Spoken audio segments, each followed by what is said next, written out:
Добре дошли в Абритус!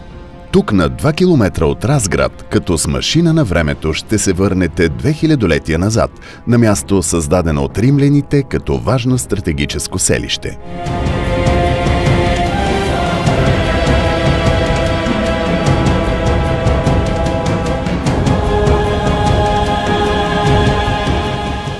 Възникването на Абритус, първоначално като военен лагер, някои изследователи поставят още в края на първи век.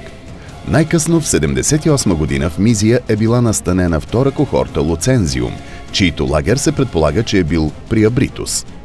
Кохортата е сформирана в Испания и е наречена по името на испанското племе Луцензи, дало първите войници за образуването й.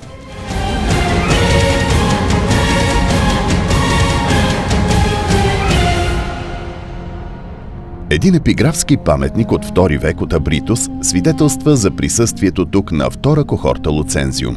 Това е надгробната плоча на Гай Юлий Максим, конник, придаден към нея. Вероятно кохортата е била на лагер в Абритус до 136 година и е участвала в дакийските войни на император Траян.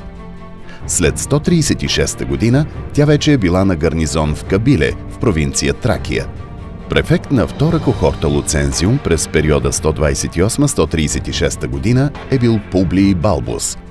След напускането на тази кохорта в Абритус е настанена друга военна единица, чието име не ни е известно.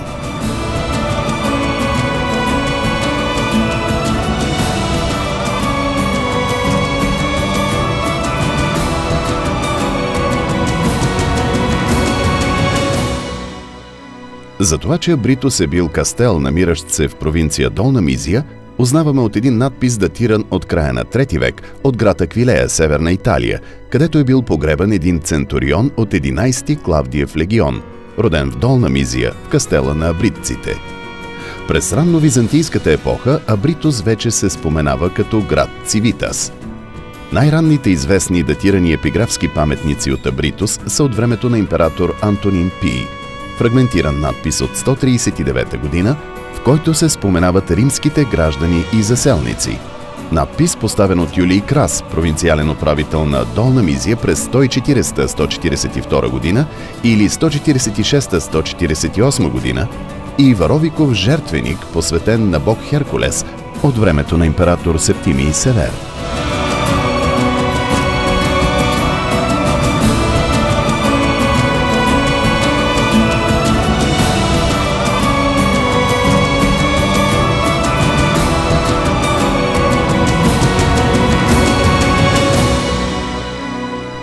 Античните хронисти отбелязват, че край Абритус в Долна Мизия римската войска била разбита от готите.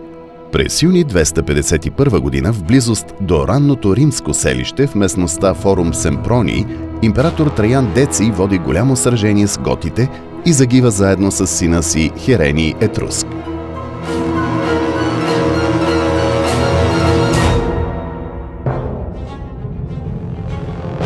Траян Деций е първият римски император, загинал в сражение с варварите.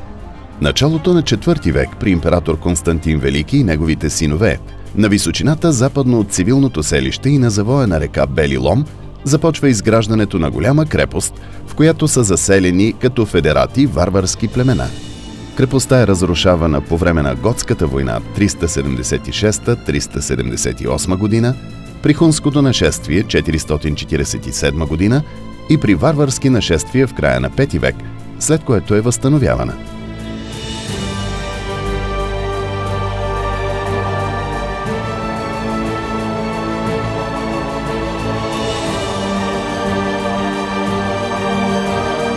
Големи възстановителни работи през VI век тук осъществява император Юстиниан I. През V и VI век градът е едно от най-големите градски средища на провинция Мизия Секунда и седалище на епископ. В края на VI век, при нашествие на аварите, градът е окончателно разрушен.